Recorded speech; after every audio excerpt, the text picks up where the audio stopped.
My dear. When Lily looked me in the eye and said I was just her dad's wife, I felt a kind of silence I wouldn't wish on anyone. The kind that don't come from anger, but from the slow, sinking cold of realization that all those years of picking up her favorite lemon bars from that bakery off Spring Street, all the late nights quizzing her for biology tests, the way I held her hair back when she was sick, maybe none of it ever mattered the way I thought it did. Now, I ain't proud of what I did next, but I reckon I'm not ashamed either. Some truths have a way of finding their voice when love runs dry. If you enjoy stories like these, I'd be mighty grateful if you'd subscribe, give it a like, and let me know in the comments where you're listening from. Sometimes it helps knowing who's out there sharing the silence. Now, let me take you back to where it all started. The day the tuition check bounced, Lily called me frantic. "Aunt Ellie, there's some kind of mix-up. The school says my payment didn't go through." I paused, folding a dish towel in my lap. "I reckon it wasn't a mix-up," I said gently. "I just didn't send it." There was silence on the other end. That long, echoing kind that made me picture her sitting on the edge of her twin XL dorm bed, mascara smeared under her eyes, trying to process. "But why?" she whispered. I thought about telling her everything right then, how it felt to be a ghost in a home I helped build, how every sacrifice I made was swept under the rug of, not my real mom. But I didn't. "Not yet. Sweetheart," I said, "when someone tells you what you are to them, sometimes you gotta believe them." And that was the first time I think Lily realized that love, even the unconditional kind, has edges. Especially when it's been mistaken for convenience. I keep a picture of Lily tucked in the front flap of my recipe binder. The one with the worn-out spine and little grease marks on the cornbread page. She's 7 in the photo, missing her 2 front teeth, holding a pumpkin she carved all by herself. Cat Queen, she called it. 'Cause she was in her cat phase then, everything had whiskers and glitter. That was the year her mama left. Just packed up her part of the closet one afternoon while Lily was at school. My husband, Tom, didn't talk much about it, and I never pushed. He was the kind of man who fixed broken things quietly, hinges, fences, hearts, and I tried to do the same. Lily came to me that night with her flashlight and a stuffed giraffe and said, "Can I sleep here?"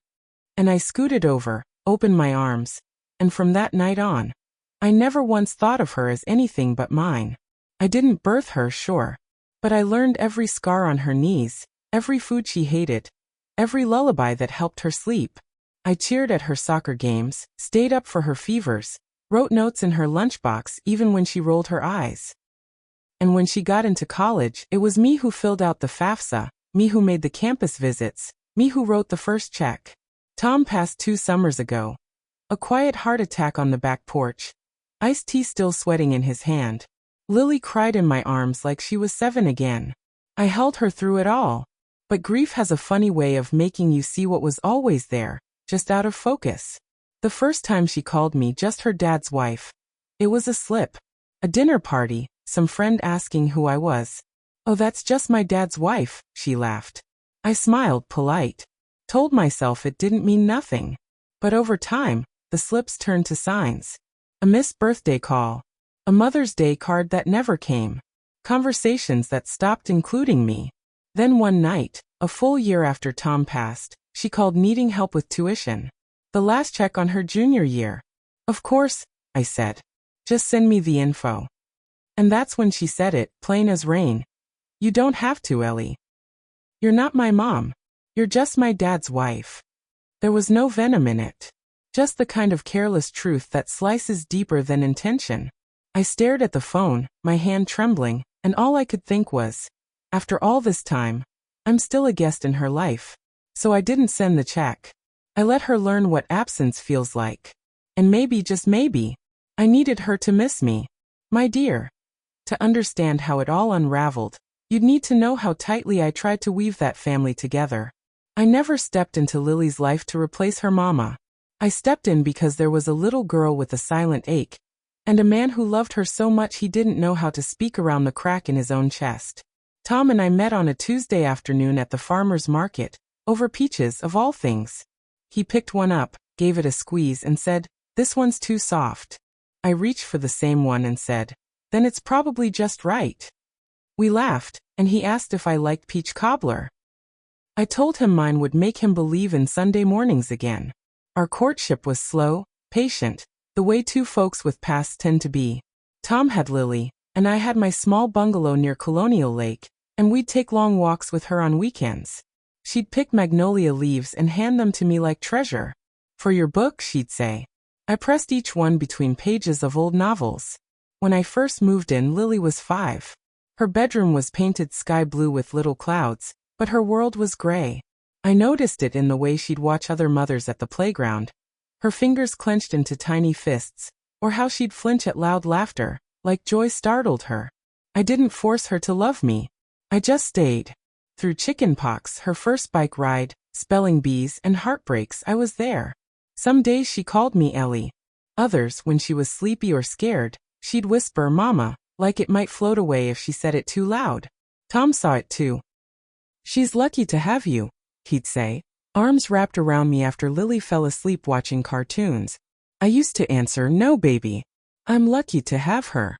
We built a rhythm: Sunday pancakes, movie nights, beach walks in July. Tom would sneak out early on Mother's Day to let Lily bring me burnt toast and orange juice in a flower cup. There was no blood between us, but love? Love ran thick. When Lily hit high school, the changes came slow at first. A shrug instead of a hug. Doors closed more often. But I chalked it up to teenage years. I remember the night she came home from her junior prom. Cheeks flushed with a kind of joy I hadn't seen since childhood. "You should have seen me, Ellie. Everyone said my dress was the prettiest." I pulled out my phone, ready to take a picture, and she paused. "Wait, can we do it just me and Dad first?" I nodded. Of course I did. I told myself it didn't mean anything. Tom had been battling high blood pressure for years. He was stubborn about his medicine, said it made him feel slow. We argued once or twice, but he always promised, "I'll be fine, Ellie. You worry too much." Then one July morning, I found him slumped on the porch swing, coffee still warm beside him, the newspaper folded to the crossword he never finished. The funeral was a blur of hymns and lilies. Lily stood beside me, holding my hand so tightly I thought she might break it. She called me Mama that day, whispered it in my ear as she cried. And just like that, I thought maybe we'd be okay. But grief changes people. Sometimes it brings you closer. Sometimes it makes old shadows stretch longer. And sometimes, it reminds folks who they used to be, before you ever came along. Losing Tom left a hush in our home that even the creaks in the hardwood floors couldn't fill. I kept the porch swing as it was, one cushion sunken more than the other, his crossword still tucked in the armrest basket, half solved in smudged pencil. Lily went back to college a week later. Too soon, I thought, but she said she couldn't stand the house without him. "It smells like him everywhere," she whispered, eyes darting past mine. "It's too much." I understood. Or at least I tried to. We talked less after that. At first it was just the busyness of class, midterms, and dorm life. But over time her texts grew shorter, her calls less frequent. She stopped asking about Muffin, my old tabby, or how the azaleas were blooming out front. Birthdays became texts. Mother's Day passed with a silence that screamed. I kept loving her the same way I always had, quietly, patiently. I sent care packages, offered to help with books, and even called her advisor when she missed her registration deadline. She never thanked me directly, but I figured that's just what parenting looked like after they grow up. Love without expectation. Then came the night she needed help again. Spring tuition. Her financial aid hadn't covered everything, and she was short. "I can't ask Dad anymore," she said, voice trembling. "And I don't know who else to go to." "You can always come to me," I said, like it was the simplest truth I'd ever spoken. She hesitated. "I don't want to overstep. I mean, you're not really, you're just my dad's wife. You don't have to." That phrase, "just my dad's wife," it hung in the air like smoke from a match just struck. I wanted to believe it was nerves talking, that she didn't mean it like it sounded. But there was no venom in her voice, just assumption. Like everything I'd done, the birthday cakes, the driving lessons, the nights sleeping beside her hospital bed, were acts of politeness. Not love. Not real love. I hung up that night and sat in the kitchen until the moon had turned to morning. And that's when I made my decision. Not to be cruel. Not even to teach her a lesson. but because I finally understood something deep in my bones. Sometimes the greatest kindness you can give someone is to let them live by the rules they believe in. If I was just her dad's wife, then I had no obligation. And if I had no obligation, then maybe she'd start seeing what I'd really been all along. The morning the tuition was due, I made biscuits. That's how I know my heart was still hoping she'd call me something different, something that meant I still mattered. When I'm bracing for pain, I bake. Something about folding butter into flour gives my hands something to do while my soul figures out how to stay upright. The dough came out a little too sticky. I didn't mind. At exactly 11:42 a.m., my phone rang. It was Lily. I wiped my hands on my apron and let it go to voicemail. I wasn't ready. She called again 15 minutes later. Then again. I finally picked up on the fourth ring. "Ellie," she said, voice brittle. "Hey there," I answered gently, as if we were just catching up. "The payment didn't go through. Did you forget?" I could hear the panic in her voice. I pictured her pacing some beige dorm room, laptop open, bursar office email flashing red. "No sugar," I said. "I didn't forget." Silence. I could almost feel her flinch through the line. "Then why?" I took a breath. "Because you told me I'm just your dad's wife. And if that's the truth, then maybe it's time we both lived like it." The line went quiet. Then a soft, incredulous laugh. "You're kidding." "No," I said. "I'm not." She began to spiral, fast. "You can't do this. I need that money. I can't register for classes. They'll drop me." "I know," I said softly. "This isn't fair."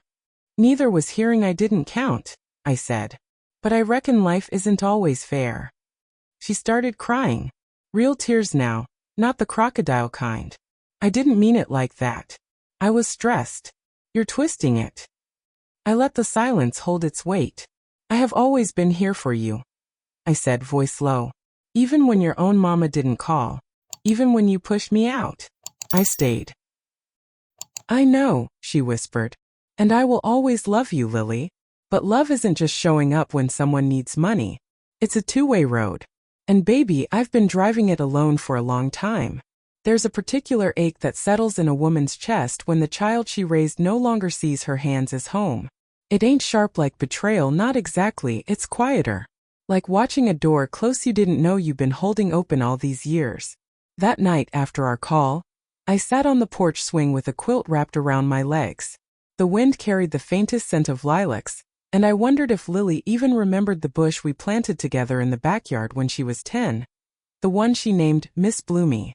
I hadn't heard from her since the tuition call. Not a text. Not a peep. The silence was louder than any argument we might have had. A week passed.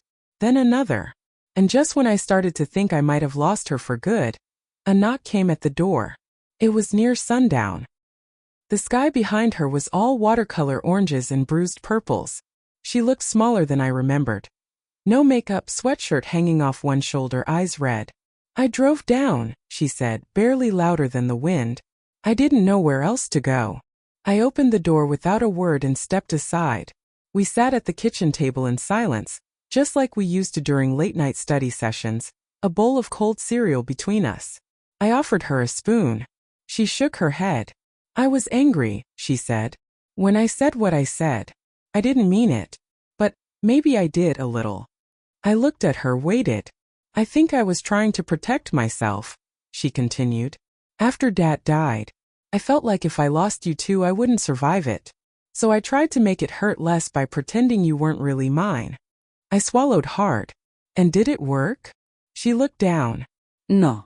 It made everything worse. I reached for her hand. It was cold and shaking. "Lily," I said, "I don't need a title. But I need to know I matter to you. Not because I pay bills, but because I've loved you like my own." She nodded, tears falling now. "You do. You always have."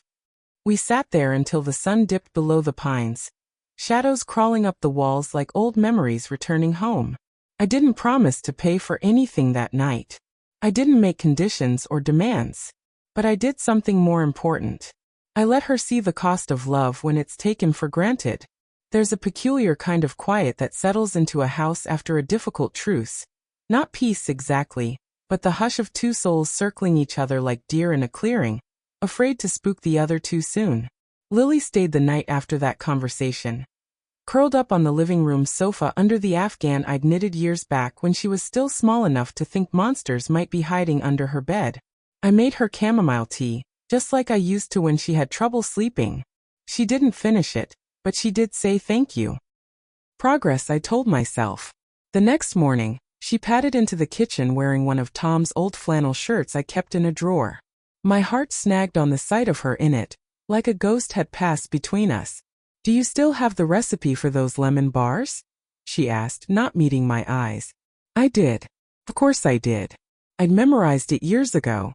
We baked in a kind of quiet harmony, each movement a small bridge. She grated lemon zest while I pressed the crust into the pan. At one point her hand brushed mine as she passed the sugar, and we both paused, not because of the touch but the weight behind it. "I missed this," she said softly. I didn't answer. Not because I didn't feel the same but because my throat had closed too tight around the words. But sweetness has a way of stirring bitterness back to the surface. Later that afternoon, while Lily napped on the couch, her phone buzzed on the coffee table. I wouldn't have looked, I swear I wouldn't have. But the name that flashed across the screen stopped me cold. Mom. My heart flipped. She'd never spoken much about her birth mother since she left. Over the years, I'd asked gentle questions, offered space, even encouraged Lily to reach out if she ever felt ready. But she always waved it off, said she made her choice. But now with one word, the rules had changed again. The phone buzzed again. Did Ellie pay? Call me if she kicks you out. That second message knocked the wind out of me. I stared at the screen, the lemon bars cooling beside me, and something in my chest burned. Not just betrayal. It was the sense that no matter how many late-night fevers I'd soothed, how many holidays I'd tried to make magical, I would never outrun the blood bond that tied Lily to a woman who left without so much as a goodbye. When she woke up, I didn't mention the messages. I couldn't. Not yet. But something shifted in me that day. Something small but permanent, like the sound of a drawer closing on something you know you'll never open again.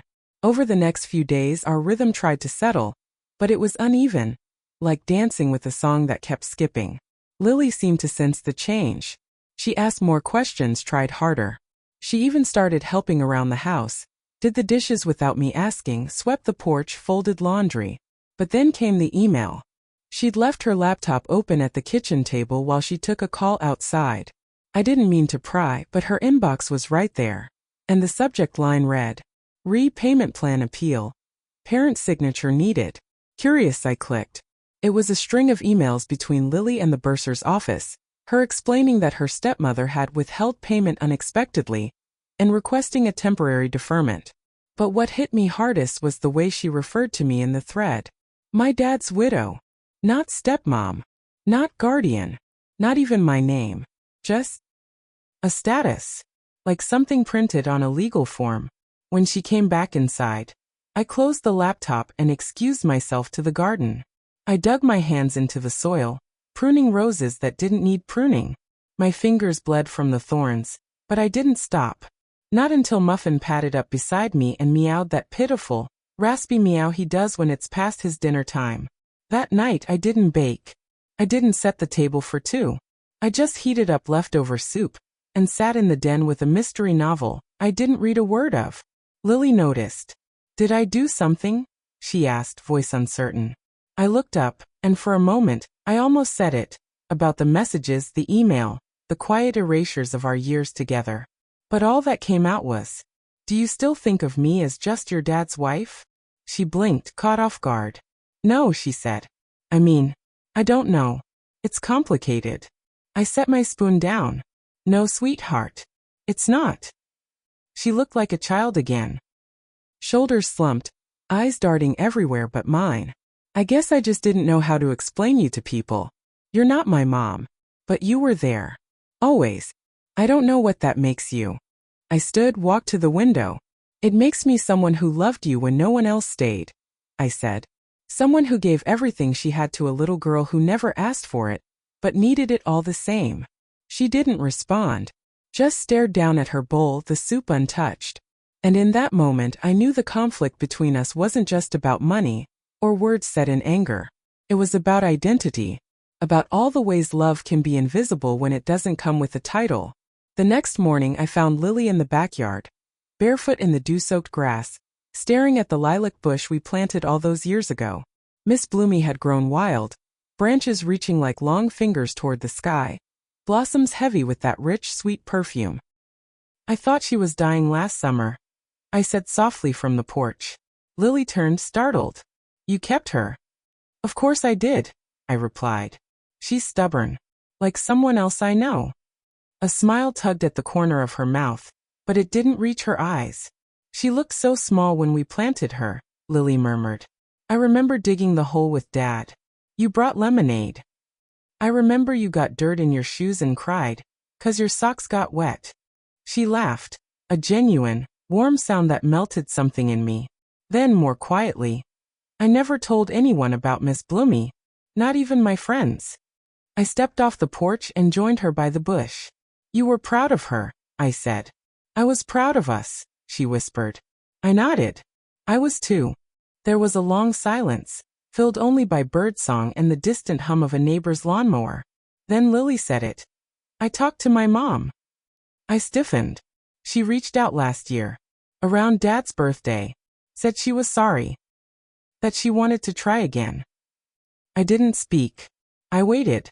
"She said things about you," Lily continued, "that you only took care of me because you wanted to keep Dad happy, that you didn't have a choice." Now I turned to face her. "Is that what you think?" I asked.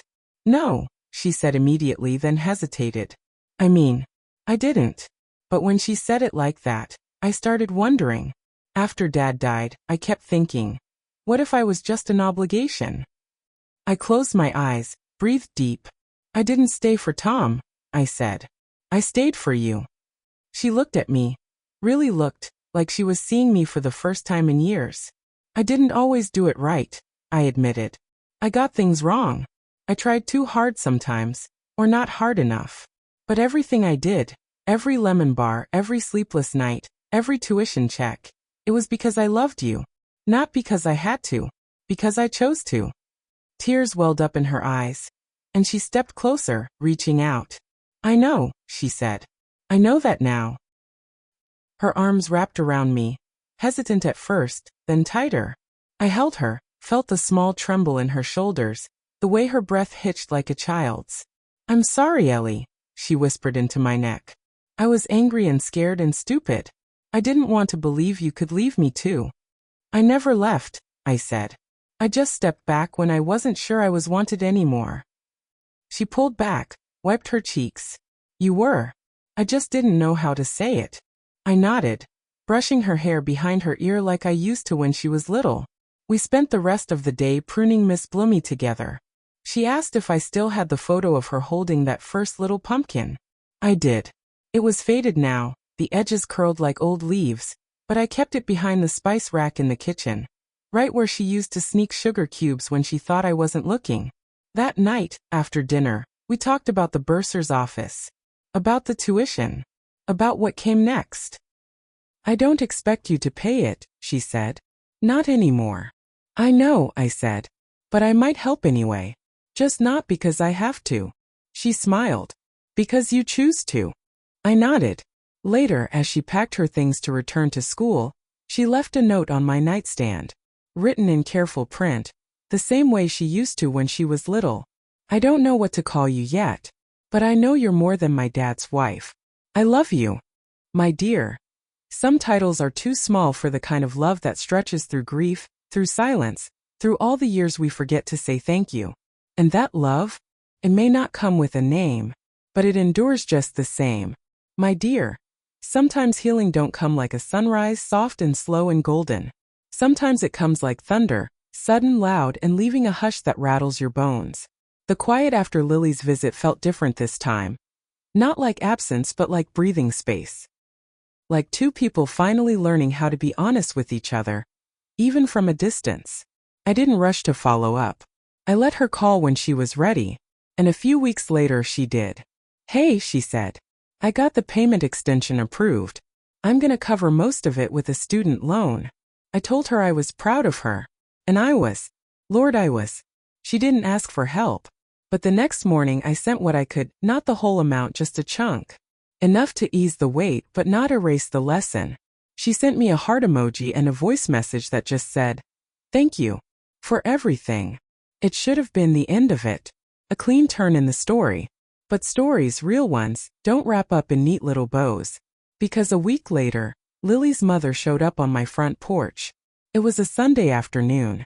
Hot. The kind of Charleston summer day where cicadas scream like tiny saws and the air tastes like salt and sweat. I was watering the ferns when her car pulled up. A dark sedan with out-of-state plates and a sun-faded Jesus fish on the back. She stepped out wearing high heels and sunglasses too big for her face. I recognized her immediately, even after all these years. Marcy. She walked up with a strained smile and a tight wave. "Eleanor," she said like we were meeting at a church potluck. "Marcy," I replied, setting the hose down gently. "Mind if I come in?" she asked, as if the past had been water under the bridge instead of an empty seat at every birthday table. "I do mind," I said. "But you're here now." She walked past me like she owned the porch. Inside, she looked around like she was evaluating a real estate listing. Her eyes paused on a framed photo of Lily and Tom on the mantel, one I'd taken on our last beach trip before his passing. They were laughing, toes buried in the sand, wind in their hair. "Cute," she said. She always did have his smile. I folded my arms. "Why are you here, Marcy?" She turned, all false poise and polished fingernails. "I just thought we should talk. Woman to woman. About Lily." "She's grown," I said. "Talk to her." "She told me what happened," Marcy continued. "About the money. About you cutting her off. That was cruel, Eleanor." I felt my stomach twist, not with guilt, but fury. Not loud, righteous fury. The quiet kind. The kind that burns slow and deep, like embers under ash. "Cruel?" I repeated. "Is that what she told you?" "She's a college student," she said, like that explained everything. "She made a mistake. You don't abandon someone for saying the wrong thing." "She didn't make a mistake," I said. "She spoke her truth." And I finally listened. Marcy stepped closer, eyes narrowing. "You think just because you played house all these years that makes you her mother?" "No," I said. "I think loving a child when you get nothing back, no title, no credit, no guarantee, that's what makes you a mother." She scoffed. "You're not even blood." I took a step forward then. "Come. Steady. You're right. I'm not. But I was there when you weren't. I stayed when you left. I held her hand when she got her first period, and when Tom died, I was the one she called in the middle of the night." Marcy's face tightened. "You don't get to rewrite history, Marcy," I said. "You walked away. And now you want to swoop back in like she's your daughter again because she's hurting and convenient." "She is my daughter," she hissed. "Then act like it," I snapped. "Don't just show up when you want to feel needed. Show up when she's ugly crying on the bathroom floor and flunking biology. Show up when she pushes you away and says she hates you." Marcy looked like she might cry. Or slap me. Maybe both. "I came here to make peace," she said finally. "No," I said. "You came here to reclaim a story you abandoned." And then I did something I never thought I'd do. I opened the door. "You can go now." Marcy stood in the doorway a moment too long. Long enough to let the weight of her pride catch up with her. She looked down at her shoes, then back at me, eyes glossy behind those oversized sunglasses. "You think I didn't regret it?" she said, voice breaking. "You think I didn't wonder what she looked like every birthday? I made mistakes, but she's still mine." I didn't answer. Not because I didn't have words. Lord knows I had a book's worth. But because no apology wrapped in self-justification ever changes the past. She stepped out into the heat, heels clicking on my porch like a judge's gavel. And when she reached the last step, she turned back. "You'll never be her mother, Eleanor." "Not really." I didn't flinch. Maybe not. But I was the one who showed her what a mother looks like. She didn't say goodbye, just got in her car, slammed the door, and drove off down the oak-lined street, leaving a swirl of dust and old ghosts behind her. I closed the door and leaned against it, chest heaving, not from rage but relief. I'd waited 18 years for that confrontation, not to win, but to finally lay it down. An hour later, the phone rang. It was Lily. I just got off the phone with Mom, she said. She told me she stopped by.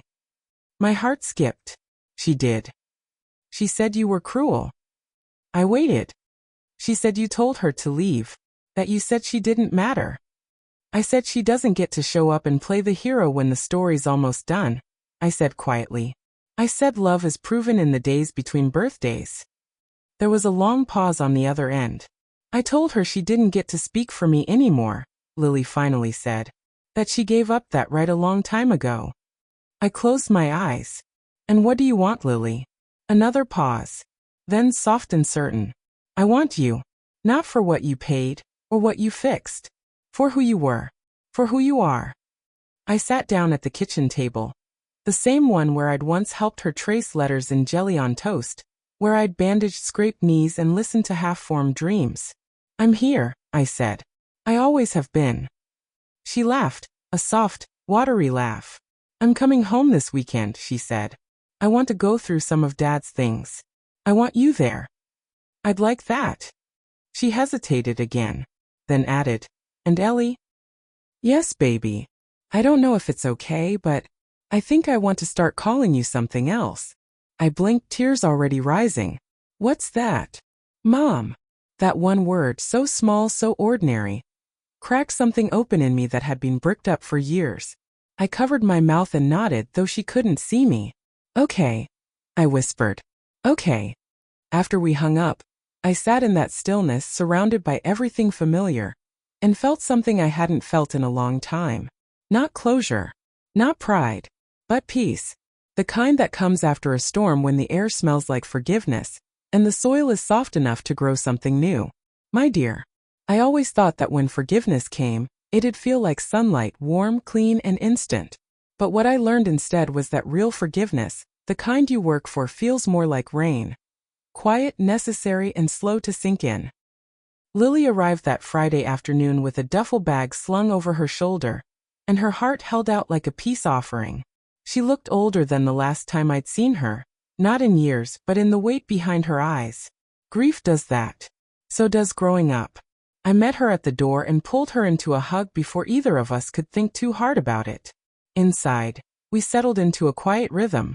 She kicked off her shoes like she used to, wandered through the house with soft steps, and paused at the mantel where Tom's photo still sat. He looks so young in this, she murmured. I stood beside her. That was Myrtle Beach. You were 10. He just taught you how to body surf. Her lips tugged into a smile. He got sunburned on his feet and acted like he'd been shot. We laughed, truly laughed, for the first time in what felt like years. Then she asked if we could go through his study together.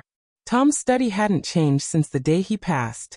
His slippers still sat by the armchair. His reading glasses rested on the dictionary. Dust had settled, yes, but so had the memories, thick as the tobacco smell that never quite left his books. Lily moved slowly, fingers grazing spines and stacks of notes he never threw out. I forgot how messy he was, she said, smiling. He called it organized chaos, I replied. We opened drawers, unfolded papers, sorted old receipts and keepsakes. At the back of one drawer, Lily found a sealed envelope with her name on it. Her hand shook. She looked at me. Do you know what this is? I didn't. Go on, baby. Open it. She did. Inside was a letter, handwritten in Tom's careful scrawl. She read it silently at first, then aloud. If you're reading this, it means I'm not there.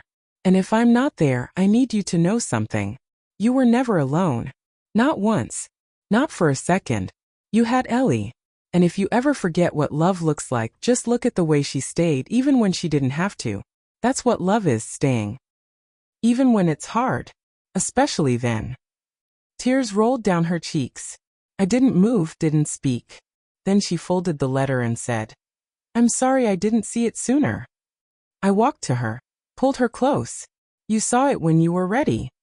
Later that night, we sat on the porch swing, me in my robe, her in one of Tom's old sweatshirts. Muffin curled up between us, purring like a machine left running too long. You were always more than a stepmom, she said suddenly. I looked at her, startled. You were the whole mom, she added. The one who didn't leave. The one who stayed. My eyes filled again. You don't have to call me anything you're not ready for, I said softly. Just being in your life again is enough. She nodded. I know. But I want to call you Mom. And that night, my dear, that warm Carolina night, under a moon that looked like forgiveness hanging in the sky, she did. She called me Mom before bed. And I've never slept so sound in my life. The next morning I woke before the sun just like I used to on school days. Not out of habit but hope. The kind that pulls you gently from sleep and nudges you toward the kitchen to make pancakes with too much vanilla. Lily shuffled in not long after, her hair a soft tangle, wearing mismatched socks and a sleepy grin. Smells like childhood in here, she said. Still got your favorite syrup, I smiled. And the cinnamon you used to sneak when you thought I wasn't looking. She laughed. You always knew? Sweetheart, I knew when you were lying before you knew. Over pancakes and memories we settled into something that felt like healing. Not the kind that erases the past but the kind that learns to live with it. Later we drove out to the cemetery. Lily hadn't been since the funeral. Tom's headstone sat beneath the shade of a dogwood tree. The kind he used to say looked like snowflakes when it bloomed. Lily stood there a long while quiet. I'm sorry I pulled away after you died, she said softly, her voice catching. I didn't know how to carry both grief and gratitude. She knelt down and placed a small bouquet of wildflowers beside the stone. Then out of nowhere she turned to me and asked, Do you think he knew how much I loved him? I knelt beside her. I think he knew it the day you gave him that macaroni necklace and told your whole class he was better than Santa Claus. She smiled through her tears. We sat like that for a while, the wind rustling through the dogwoods, Tom's memory stretching between us like a soft thread. Not broken, just woven into something new. Back at the house, we tackled the attic next. It was hot and dusty and full of forgotten boxes. But it was also a time capsule of love. Baby shoes, birthday cards, macaroni art, and old Halloween costumes we'd both tried to forget. Then Lily found a box labeled Ellie's Keepsakes. She looked at me surprised. Dad kept a box for you? I blinked, caught off guard. We opened it together. Inside were little things. My first note to Lily, thanking her for sharing her crayons with me. A movie ticket stub from our first family outing. A grocery list in my handwriting where Lily had scrawled, lemon bars, in purple crayon. At the bottom was a letter. To me. From Tom. My fingers trembled as I unfolded it. Ellie, if Lily ever doubts your place in her life, remind her that love isn't about biology. It's about showing up. And you've never missed a single moment. If I go before you, and you know I'm too stubborn to admit I might, tell her what I already know. She wouldn't be who she is without you. You saved us both. T. I read it aloud. Lily cried openly, hands pressed to her face. He really thought that? She asked. He knew it, I said. She leaned into me then, head on my shoulder, and for the first time in what felt like forever we just sat. Not as stepmother and stepdaughter, not as obligation and rebellion, but as two women stitched together by years of choice. That night, as she packed to leave, she asked if she could take the letter with her. I let her. I'll be back next month, she said at the door. There's still a lot I want to talk about. I'll be here, I said. I always have been. She kissed my cheek, real soft, like she used to when she was 7 and sticky from popsicles, and called out, Love you, Mom, before the door closed behind her. And my dear, I sat on that couch, the scent of lemon bars still lingering in the air, and let the fullness of that moment settle into every corner of my heart. Not because I'd won, but because we'd found our way back. Together. My dear, after the storm, after the reckoning, after the truth is spoken plain and the dust begins to settle. That's when the quiet comes. But it's not the old quiet.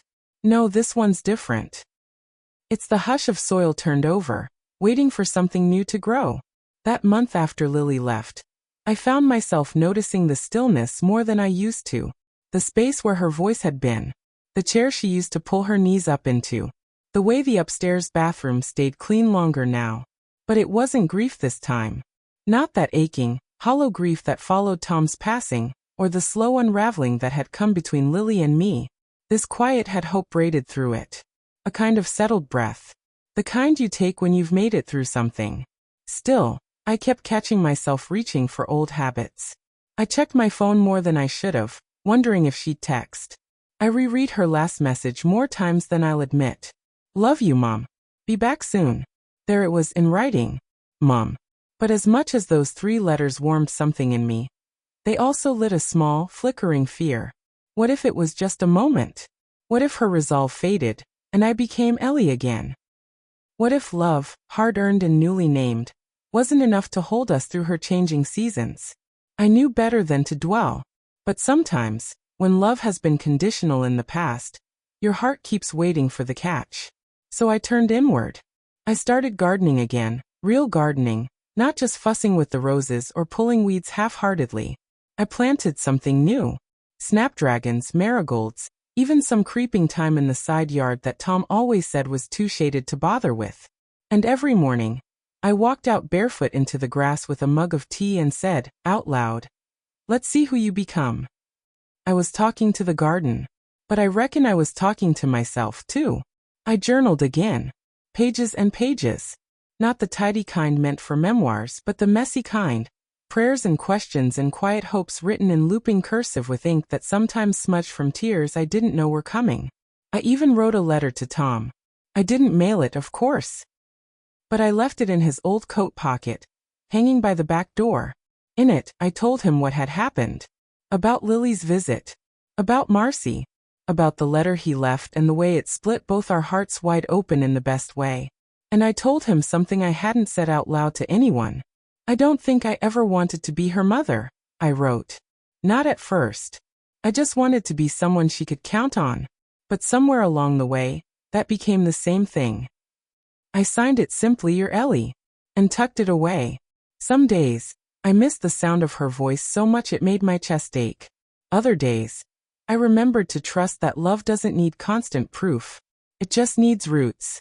And my dear, after everything, we finally had those. One evening, about a week after I tucked Tom's letter into his old coat pocket, a storm rolled through Charleston, not the kind that blusters and flashes, but the slow, soaking kind.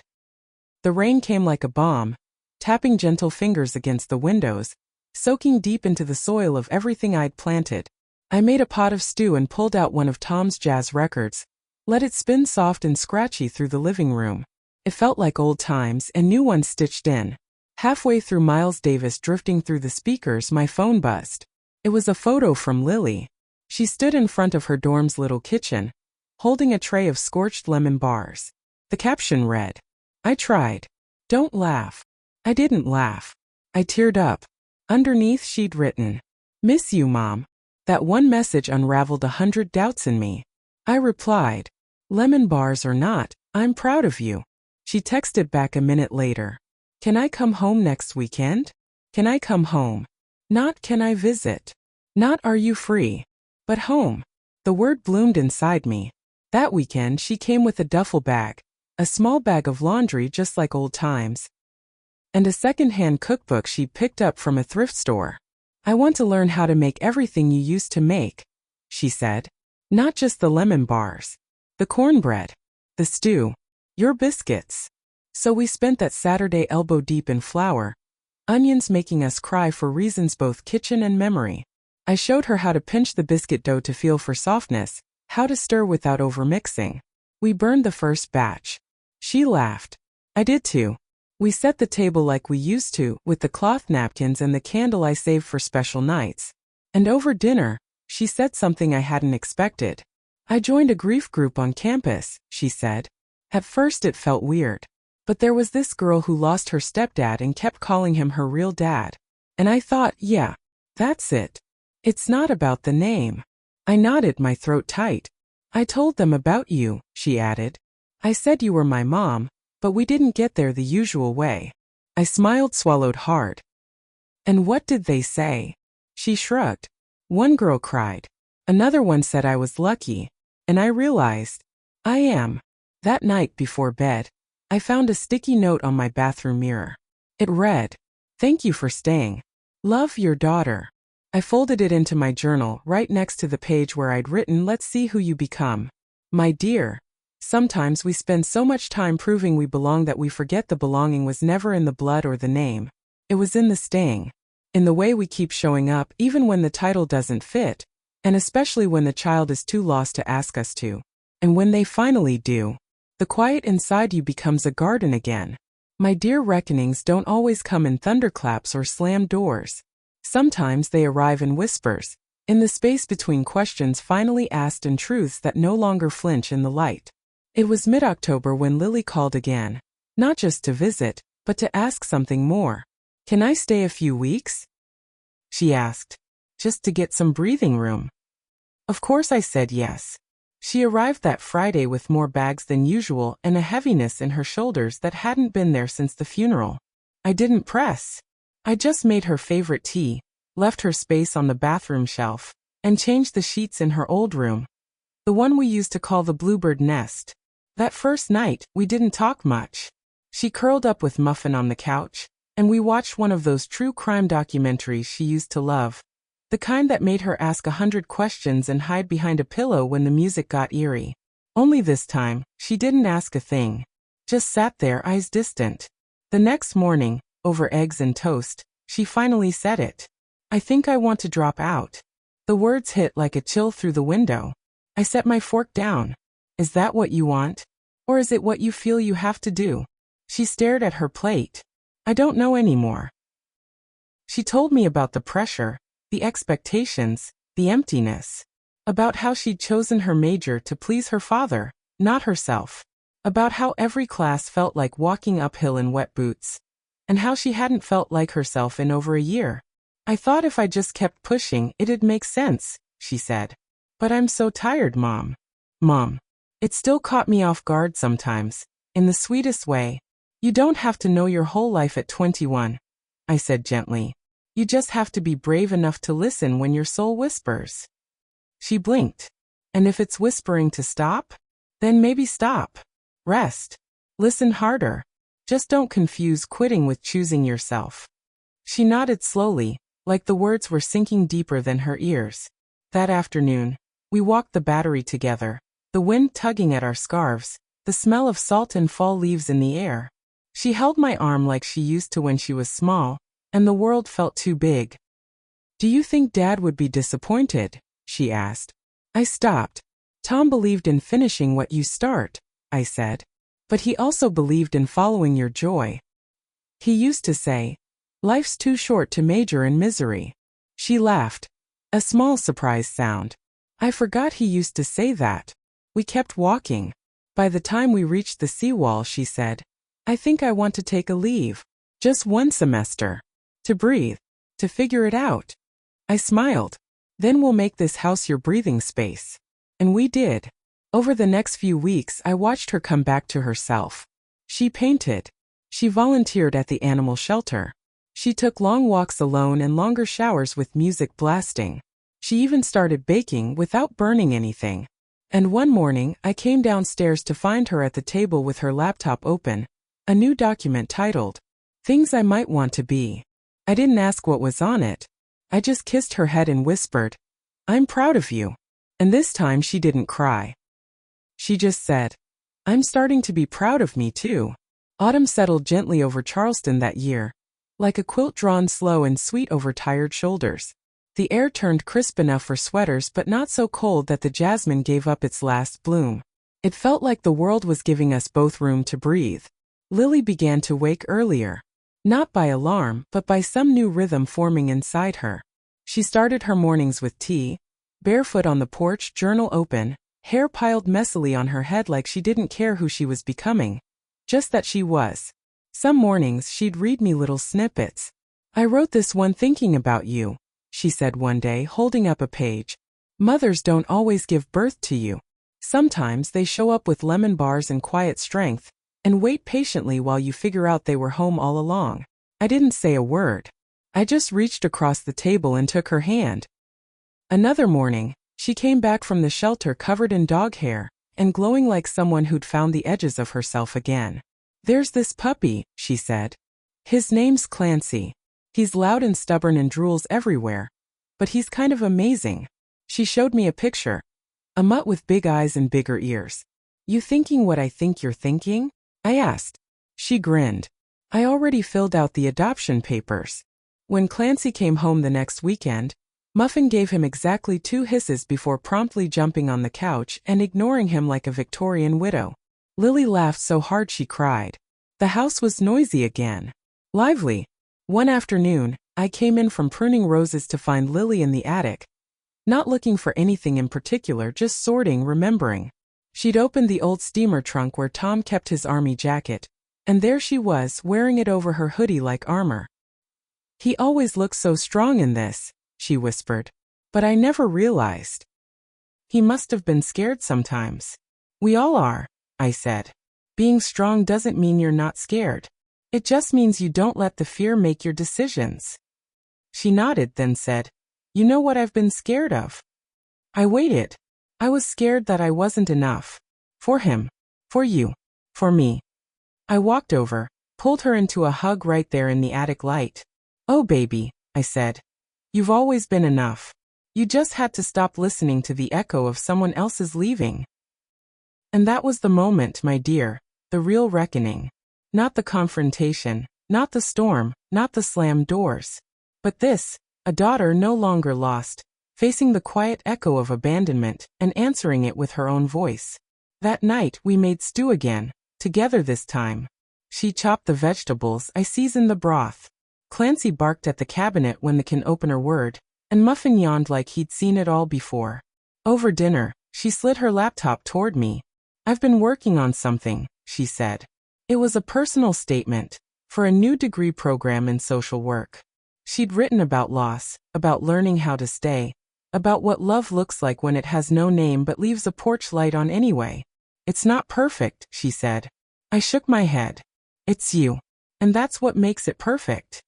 She looked down, her cheeks flushed. I want to help kids who went through what I did, she said. I want to be what you were to me.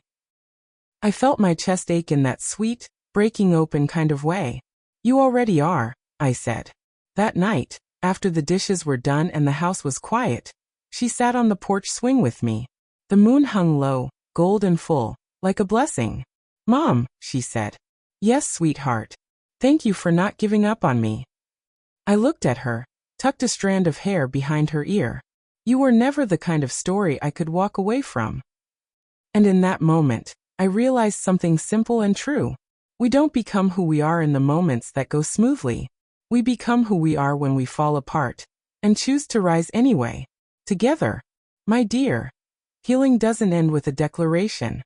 It ends with ordinary days lived differently, where the love is quieter, but no less steady, like the tide. By December, the garden had gone to sleep, but the house had come alive. Lily had made herself fully at home again. Not as a visitor. Not as a child. But as a woman rebuilding her story from the inside out. She'd been accepted into the new degree program. Her email came through on a Tuesday morning, her scream echoing down the hallway as if she just won the lottery. I got in, she shouted, running into the kitchen, phone in hand. I got in, Mom. There was that word again. Still new. Still holy. Cried, of course. We both did. Right there by the biscuits. That afternoon, she printed the email and taped it to the fridge with a magnet that said, "One step at a time." The same one Tom used to keep on the dashboard of his old truck. It felt like a full circle had been drawn. That weekend we hosted a little celebration. Just the two of us, Muffin and Clancy, who proudly knocked over the streamers I'd hung too low in the doorway. We ate lemon bars, this time unburnt, played jazz records, and toasted with ginger ale in the good wine glasses. At one point, Lily went into her room and came back holding a small wrapped box. "This is for you," she said, handing it over. I opened it slowly. Inside was a delicate necklace, a tiny charm in the shape of a house. "Because you were my home," she said, "even when I didn't know how to live in it." My hands trembled as I clasped it around my neck. "Do you like it?" she asked. I nodded, too moved to speak. It wasn't flashy. It wasn't expensive. But it was everything. A few days later, she got a message from her mother. Not angry this time. Not manipulative. Just short. "Congratulations. I'm happy for you. I hope you find what you're looking for." She read it once, then deleted it. I don't think I need her anymore, she said. I don't hate her. But I don't need her. I nodded. That's a kind of freedom, too. And Lily, bless her heart, didn't say anything dramatic in return. She just leaned her head on my shoulder and watched the sun dip behind the pines like she'd done 100 times before. That week, she began packing for her new apartment closer to campus. Not far. Just a few miles. Close enough to drop by on Sundays or when Clancy needed a sitter. She didn't take everything. Left a few things behind, her bookshelf, a favorite mug, an old hoodie, as if to say, this is still my place too. And it was. That night over dinner she looked at me and said, you know, I used to think family was a title you got automatically. And now? I asked. She smiled. Now I know it's the people who choose you again and again, even when you push them away. I reached across the table, squeezed her hand. I'll always choose you. She squeezed back. And now? I finally choose you too. The morning Lily moved into her new apartment, the sky was clear and sharp with the first breath of winter. We loaded her boxes into the car, textbooks, thrifted furniture, that ancient rice cooker Tom gave her freshman year. Clancy supervised from the porch, tail thumping as if he knew his girl was stepping into something big. When we arrived, the place was small but bright. Second floor, creaky stairs, windows that caught the sun just right in the afternoons. A cozy corner with enough space for dreams to stretch their legs. I know it's not much, Lily said, setting down a box labeled Misk Life Stuff. It's yours, I smiled. That makes it everything. We unpacked in quiet bursts, making a rhythm out of small things. Shelf here, spoon there, rug laid down crooked then straightened with a laugh. At one point I found a small corkboard she'd brought along. She pinned a few photos to it. One of Tom and her at the beach, one of her and Clancy, and then one of me holding a tray of lemon bars grinning like a fool. She didn't say anything about it. Just pinned it up, smiled to herself and moved on. That said more than any speech ever could. When the last box was emptied and the kettle boiled, we sat on the floor, backs against the wall, sipping tea like old friends. I used to be afraid of becoming you, she said, staring out the window. I blinked. Me? You always seemed so certain. So calm. Like the world could fall apart, and you just make soup and hold it together. I chuckled. That's not certainty, sweetheart. That's just survival. And soup helps. She laughed. Then she grew quiet again. I was scared I'd disappoint you. That I wouldn't be strong enough to deserve all you gave me. I set my cup down, reached for her hand. You never had to earn my love, Lily. That was the gift. Yours was just to receive it, in your own time. She nodded, blinking fast. I think I finally did. That night, after I left her apartment, after the long hug and the text me when you're settled, and the dozen reminders about Clancy's food, I drove home under a sky full of stars. I didn't cry. Not because I wasn't moved, but because there was nothing left to ache for. Only gratitude. Only peace. Back at the house, I lit a candle and sat in Tom's chair. The silence was different now, not empty but full of something sweet and waiting. The house had been a place of grief once. A place of slow heartbreak, unanswered questions, and mothering without a name. But now it was a story of return. Of hard-won love and second beginnings. A few days later, Lily dropped by with Clancy, said she was going to be late on campus and didn't want to leave him alone too long. He missed his grandma, she said with a wink. She hugged me twice that day. Once on the way in, and again on the way out. And each time she said, I love you, Mom. Not as a question. Not as a favor. But as a truth. My dear, sometimes love doesn't arrive wrapped in the words we expect. Sometimes it takes years of staying, of silence, of sacrifice. Sometimes it waits on porches, in lunchboxes, in quiet rooms where we fold laundry and pray we matter. And when it comes, it may come slow, but it roots deep. My dear, it's been nearly 2 years since Lily called me Mom for the first time. She still does. Every day now. We text about recipes, about Clancy's newest antics, about whatever mess she's uncovered in her internship with the county's youth program. Sometimes she sends me poems, ones she's written, ones she's found, and every now and then, a picture of her dinner with the caption, still not as good as yours, but getting there. Her apartment's still a little cluttered, and she still forgets to water her plants. But her life's her own now. And my goodness, she's filling it with intention. She brings the kids from the shelter by sometimes. Little ones who've lost more than they should. They play with Muffin, who has mellowed with age, and Clancy, who never really mellowed at all. She tells them stories about second chances, about the different kinds of families love makes, and she always introduces me as her mother. No qualifiers. No explanaciones. Just her mother. One afternoon, while folding laundry, I found an old sticky note tucked between towels. It was yellowed at the corners, the ink faded, but I recognized the handwriting. Thank you for staying. Love, your daughter. I pressed it flat and placed it back in my journal, right next to Tom's letter. That's where our story lives now, between what was promised and what was chosen. If you came into this story thinking it was about revenge, about a tuition payment withheld and a lesson learned, I understand. But what it really was, my dear, was a story about presence. About what love looks like when it shows up anyway. Not just once, but every day. Especially on the days it goes unnoticed. Especially when it has no title. Especially then. If my stepdaughter told me I was just her dad's wife, so I stopped paying her college tuition, open something quiet in your soul, my dear, I'd love to know what stayed with you. Leave me a note below, share it with someone who might be walking the same road, and subscribe if you'd like to sit for another tale one day soon. Some stories don't end with triumph or tears, but with peace. And peace, my darling, is worth every mile we walk to reach it.